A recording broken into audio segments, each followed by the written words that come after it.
আমরাও যাবো।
এই জায়গা বুনিয়া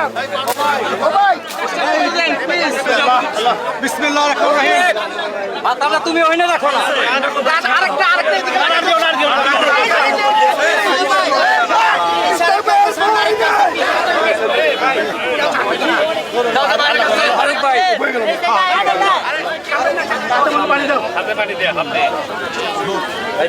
বিএনপির ৪৭তম প্রতিষ্ঠা বার্ষিকী উপলক্ষে আমরা আমাদের দলের ভারপ্রাপ্ত চেয়ারম্যান দেশনায়ক জনাব তারেক রহমানের নির্দেশে ঢাকা শহরের জনগণের ভোগান্তির কথা চিন্তা করে আমরা প্রতি বছর যে র্যালি অনুষ্ঠান করি সেটিকে পরিবর্তিত করা হয়েছে এবং জনকল্যাণমূলক জনসম্পৃক্তমূলক কর্মসূচি ঢাকা শহরে যে সকল খাল রয়েছে সেগুলোকে পরিষ্কার করা এবং যেখানে বিভিন্ন জায়গায় আগাছা এখানে জঙ্গলের মতো হয়ে রয়েছে সেই সব জায়গাগুলো পরিষ্কার করার জন্য আমরা বাংলাদেশ জাতীয়তাবাদী দল বিএনপি এবং সকল অঙ্গ সহযোগী সংগঠনের নেতৃবৃন্দ এবং কর্মী ভাইরা আমরা অংশগ্রহণ করেছি।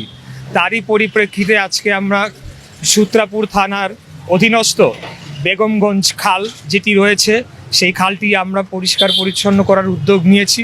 সেখানে খুবই একটি অস্বাস্থ্যকর এবং নোংরা পরিবেশ বজায় ছিল, যেখানে যার কারণে আশেপাশের যারা বাসিন্দারা তারা অত্যন্ত ভোগান্তিতে পড়েছিল। এর বাইরে সেই খালে মশার প্রজনন হয়ে বিভিন্ন ধরনের জীবাণুবাহিত যে রোগ রয়েছে সেগুলো ছড়িয়ে পড়ছিল।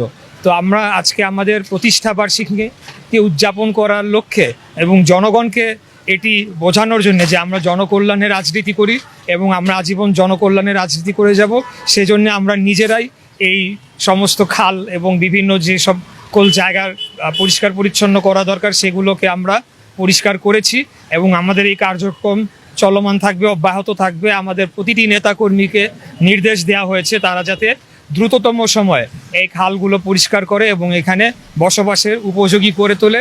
সিটি কর্পোরেশনের যারা শ্রমিক কর্মচারী ইউনিয়ন রয়েছে তাদেরকে আমরা সম্পূর্ণরূপে সহযোগিতা করছি এবং আমরা সেটি করে যাব এবং পরবর্তীতে আমাদের এই কার্যক্রমের যে অগ্রগতি সেটি সম্পর্কেও আমরা ফলো আপ করব। ধন্যবাদ সবাইকে।